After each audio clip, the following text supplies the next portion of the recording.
Hello friends, welcome back to my kitchen.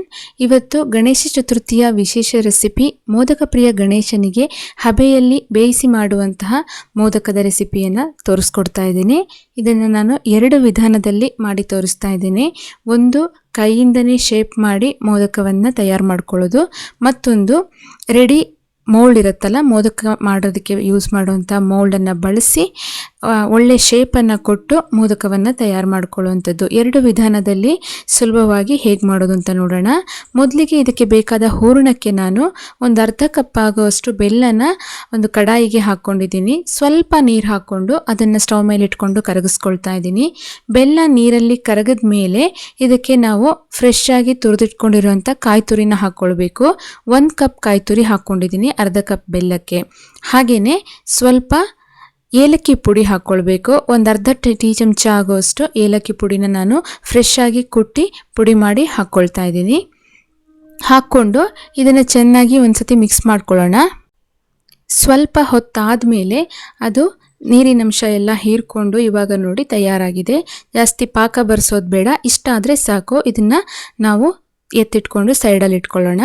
Next ಇವಾಗ ಅದಕ್ಕೆ ಬೇಕಾಗುವ ಕಣಕವನ್ನು ತಯಾರು ಮಾಡೋದಕ್ಕೆ 1 ಕಪ್ ಆಗುವಷ್ಟು ನೀರನ್ನು ನಾನು ಒಂದು ಕಡಾಯಿಗೆ ಹಾಕ್ಕೊಂಡಿದ್ದೀನಿ. ಜೊತೆಗೇ ಒಂಚೂರು ತುಪ್ಪ, ಹಾಗೆಯೇ ಒಂದು ಸ್ವಲ್ಪ ಉಪ್ಪು ಹಾಕ್ಕೊಳ್ಬೋದು.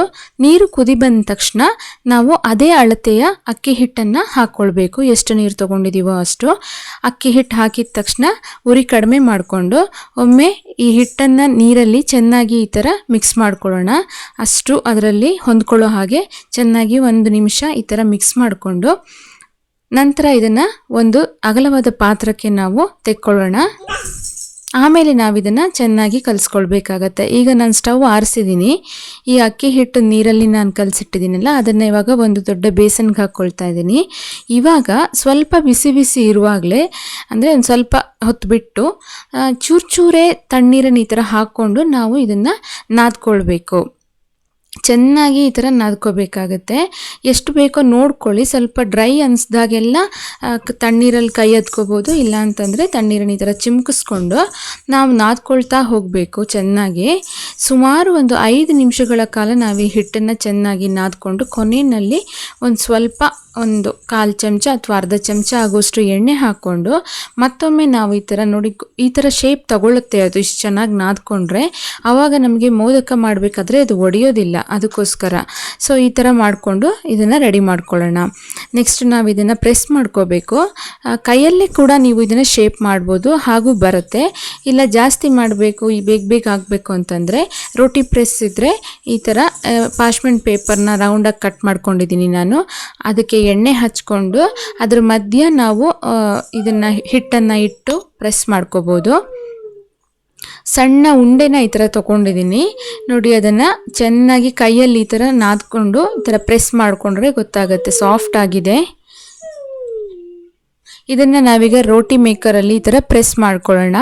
ಅದು ನಮಗೆ ಮೋದಕಕ್ಕೆ ಎಷ್ಟು ಅಗಲ ಬೇಕೋ ಅಷ್ಟು ಶೇಪು ತಗೊಳತ್ತೆ ನೋಡಿ. ಆಮೇಲೆ ಈ ಥರ ನೋಡಿ, ಈ ಬೆರಳುಗಳಿಂದನೇ ಈ ಥರ ಇದನ್ನು ಶೇಪ್ ಮಾಡ್ಕೋಬೋದು. ನಾವು ಆಗಲೇ ತೋರಿಸ್ದ ಹಾಗೆ ಹಿಟ್ಟನ್ನು ಚೆನ್ನಾಗಿ ನಾದ್ಕೊಂಡಿದ್ರೆ ನಮಗಿದು ಒಡೆಯೋದಿಲ್ಲ, ಕಟ್ಟಾಗಲ್ಲ. ಬರೀ ಅಕ್ಕಿ ಹಿಟ್ಟು ಮಾತ್ರ ಹಾಕಿರೋದು ನಾನು ಮಾಡ್ಕೋಬೋದು. ಆನಂತರ ಈ ಫಿಲ್ಲಿಂಗಿಗೆ ನಾವು ಈ ಥರ ಹೂರಣ ಮಾಡ್ಕೊಂಡಿದ್ದೀವಲ್ಲ, ಅದನ್ನು ಇದರೊಳಗೆ ಸೇರಿಸ್ಬಿಟ್ಟು ಕೈಯಿಂದನೇ ಈ ಥರ ನಿಧಾನಕ್ಕೆ ನಾವು ಇದನ್ನು ಕ್ಲೋಸ್ ಮಾಡ್ಬೋದು ನೋಡಿ. ಈಗ ಶೇಪ್ ತಗೊಂಡಿದೆ ಇದು ಚೆನ್ನಾಗಿ. ಹೀಗೆ ಈ ಮೋದಕ, ಉಳಿದ ಎಲ್ಲ ಮೋದಕಗಳನ್ನು ಸಹ ತಯಾರು ಮಾಡ್ಕೊಳ್ಬೋದು. ಇಲ್ಲ ಅಂತಂದರೆ ನೀವು ಮೌಲ್ಡ್ ಬಳಸೋದಾದರೆ, ಇವಾಗ ನಾನೊಂದು ಮೌಲ್ಡ್ ಬಳಸ್ತಾ ಇದ್ದೀನಿ. ಸೊ ಇದರಲ್ಲಿ ಸಹ ಸುಲಭವಾಗಿ ಆಗುತ್ತೆ. ಮೊದಲು ನಾವು ಇದಕ್ಕೆ ಸ್ವಲ್ಪ ಒಳಭಾಗಕ್ಕೆ ಈ ಥರ ಎಣ್ಣೆನ ಹಚ್ಕೊಳ್ಳೋಣ. ಎಣ್ಣೆ ಹಚ್ಕೊಂಡು ಆನಂತರ ನಾವು ಇದನ್ನು ಕ್ಲೋಸ್ ಮಾಡಿಕೊಂಡು ಒಳಗಡೆ ಹಿಟ್ಟನ್ನು ಹಾಕಿ ಪ್ರೆಸ್ ಮಾಡಬೇಕು. ಅದಕ್ಕೆ ಎಷ್ಟು ತೊಗೊಂಡಿದ್ದೀನೋ ಅಷ್ಟೇ ಅಳತೆ ಹಿಟ್ಟನ್ನು ತೊಗೊಂಡಿದ್ದೀನಿ ನಾನು. ಆ ಹಿಟ್ಟನ್ನು ಇದರೊಳಗೆ ನೋಡಿ ಮೊದಲು ತುಂಬಿಸ್ತೀನಿ. ಈ ಥರ ತುಂಬಿಸ್ಬಿಟ್ಟು ಅದು ಎಲ್ಲ ಎಡ್ಜ್ಗಳಿಗೆ ಹೊಂದ್ಕೊಳ್ಳೋ ಥರ ನಾವು ಈ ಥರ ಪ್ರೆಸ್ ಮಾಡಬೇಕು. ಕೈ ಅಂಟಿದ್ರೆ ಒಂಚೂರು ಎಣ್ಣೆ ಅಥವಾ ನೀರು ಮುಟ್ಕೊಂಡು ಈ ಥರ ನೋಡಿ ಆ ಶೇಪ್ ಮಾಡಬೇಕು. ಕಷ್ಟ, ನೋಡುವಾಗ ಕಷ್ಟನೇನೋ ಅನಿಸುತ್ತೆ, ಬಟ್ ಮಾಡುವಾಗ ತುಂಬ ಸುಲಭ. ಮಧ್ಯದಲ್ಲಿ ಹೂರಣ ಹಾಗೆ ಫಿಲ್ ಮಾಡಿಬಿಟ್ಟು ಕೊನೆ ಭಾಗನ ಒಂದು ಸ್ವಲ್ಪ ಹಿಟ್ಟಿಂದ ಈ ಥರ ಮುಚ್ಚಿದ್ರೆ ಆಯಿತು. ಜಾಸ್ತಿ ಏನು ಶ್ರಮ ಪಡಬೇಕಾಗಿಲ್ಲ. ಬಟ್ ಶೇಪ್ ತುಂಬ ಚೆನ್ನಾಗಿ ತಗೊಳುತ್ತೆ ನೋಡಿ. ಇದು ನೋಡೋಕ್ಕೆ ಎಷ್ಟು ಖುಷಿ ಆಗತ್ತಲ್ವ. ಸೊ ಈ ಥರ ಇದ್ದರೆ ನೀವು ಇದನ್ನೇ ಮಾಡ್ಬೋದು, ಇಲ್ಲ ಅಂತಂದರೆ ಕೈಯಲ್ಲಿ ಸಹ ಮಾಡ್ಕೋಬೋದು. ಸೊ ಎಲ್ಲೂ ಒಡೆಯಲ್ಲ, ಹೊರಗಡೆ ಬರಲ್ಲ, ಕೆಳಭಾಗ ಕೂಡ ಬಿಟ್ಟು ಹೋಗಲ್ಲ. ಇದನ್ನು ಸ್ಟೀಮ್ ಕುಕ್ ಮಾಡೋದಕ್ಕೆ ಒಂದು ತಟ್ಟೆಗೆ ನಾನು ಬಾಳೆ ಎಲೆ ಇಟ್ಕೊಂಡು ಅದರ ಮೇಲೆ ಸೇರಿಸ್ಕೊಂಡಿದ್ದೀನಿ.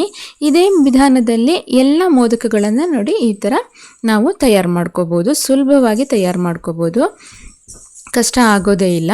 ಹಾಗೆ ನಾನು ಇದಕ್ಕೆ ಬಳಸಿರುವಂಥ ಈ ಮೋಲ್ಡ್ ಇದೆಯಲ್ಲ, ಇದು 5 ಸೆಂಟಿಮೀಟರ್ ಅಳತೆದು ನಾನು ಬಳಸಿರೋದು.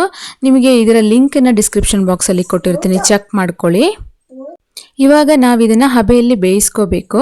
ಸೊ ಎಲ್ಲ ಮೋದಕನ ಈ ಥರ ತಯಾರು ಮಾಡಿಕೊಂಡು ನಾನು ಇದನ್ನು ಇವಾಗ ಅಟ್ಟನ ನಾನು ಆಲ್ರೆಡಿ ಬಿಸಿ ನೀರನ್ನು ಇಟ್ಬಿಟ್ಟು ಕುದಿಸ್ತಾ ಇದ್ದೀನಿ. ಅದರಲ್ಲಿ ಈ ತಟ್ಟೆಯನ್ನು ಇಟ್ಬಿಟ್ಟು ನಾವು ಮುಚ್ಚಳ ಮುಚ್ಚಿ ಹಬೆಯಲ್ಲಿ ಬೇಯಿಸೋಣ. ಒಂದು 10 ನಿಮಿಷಗಳ ಕಾಲ ಆದರೂ ನಾವು ಇದನ್ನು ಬೇಯಿಸಬೇಕಾಗತ್ತೆ. 10 ನಿಮಿಷ ಆದಮೇಲೆ ಮೋದಕ ಚೆನ್ನಾಗಿ ಬೆಂದು ತಯಾರಾಗಿರುತ್ತೆ. ಬಾಳೆ ಎಲೆ ಮೇಲೆ ಇಟ್ಟಿದ್ದೇವೆ, ಅದು ಎಲ್ಲೂ ಒಡೆದು ಕೂಡ ಹೋಗೋದಿಲ್ಲ, ಶೇಪ್ ಹಾಗೆ ರಿಟೈನ್ ಆಗಿರುತ್ತೆ. ನಾನೀಗ ಜೋಡಿಸ್ಕೊಳ್ತಾ ಇದ್ದೀನಿ ನೋಡಿ. ಸೊ ಇವಾಗ ಅಕ್ಕಿ ಹಿಟ್ಟು ಬಳಸಿ ಮಾಡುವಾಗ ಎಲ್ಲಾದರೂ ಒಡೆದು ಹೋಗುತ್ತಾ ಅನ್ನೋದೊಂದು ಕ್ವೆಶ್ಚನ್ ಇರುತ್ತೆ. ಇವತ್ತು ನಾನು ಮಾಡಿರೋದ್ರಲ್ಲಿ ಎಲ್ಲೂ ನಾನು ಬೇರೆ ಏನೂ ಬಳಸಿಲ್ಲ, ಹಾಗೆ ಮಾಡಿದ್ದೀನಿ. ಬೇಕಿದ್ದರೆ ನೀವು ಇದಕ್ಕೆ ಸ್ವಲ್ಪ ಮೈದಾ ಹಿಟ್ಟನ್ನು ಹಾಕ್ಕೊಳ್ಬಹುದು. ಅಕ್ಕಿ ಹಿಟ್ಟನ್ನು ಕುದಿಸುವಾಗ ಅದನ್ನು ಹಾಕ್ಕೊಂಡ್ರೆ ಸಹ ನಿಮಗದು ಚೆನ್ನಾಗಿ ಶೇಪ್ ತಗೊಳುತ್ತೆ. ನೋಡಿ ಇವಾಗ ಕಾಣಿಸ್ತಾ ಇದೆಯಲ್ಲ ಮೋದಕ ಎಷ್ಟು ಚೆನ್ನಾಗಿ ತಯಾರಾಗಿದೆ. ಸೊ ಮತ್ತೆ ಏನಂತಂದರೆ, ಮಾಮೂಲಿ ಈ ಅಕ್ಕಿ ಹಿಟ್ಟು ಬಳಸೋದು ಬಿಟ್ಟು ನೀವು ಅಕ್ಕಿಯನ್ನು ನೆನೆಸಿ ರುಬ್ಬಿ ಮಾಡೋ ಇನ್ನೊಂದು ಕ್ರಮ ಇದೆ. ನಾನು ಕಾಯಿ ಕಡುಬು ಮಾಡೋದನ್ನು ತೋರಿಸಿದ್ದೀನಿ, ಅದನ್ನು ಸಹ ಮಾಡ್ಬೋದು. ಅದರಲ್ಲಿ ತುಂಬ ಚೆನ್ನಾಗಿ ಬರುತ್ತೆ. ಸೊ ಯಾವ ಥರದಲ್ಲಾದರೂ ಈ ಮೋದಕದ ಕಣಕವನ್ನು ಪ್ರಿಪೇರ್ ಮಾಡ್ಕೋಬೋದು. ನೀವು ಸಹ ಈ ಮೋದಕವನ್ನು ಮಾಡಿ ನೋಡಿ, ಹೇಗೆ ಬಂತು ಅಂತ ತಿಳಿಸಿ. ನಿಮ್ಗೆ ಇಷ್ಟ ಆದರೆ ಲೈಕ್ ಮಾಡಿ, ಶೇರ್ ಮಾಡಿ, ನನ್ನ ಚಾನಲ್ನ ಸಬ್ಸ್ಕ್ರೈಬ್ ಮಾಡ್ಕೊಳ್ಳಿ. Thank you so much for watching.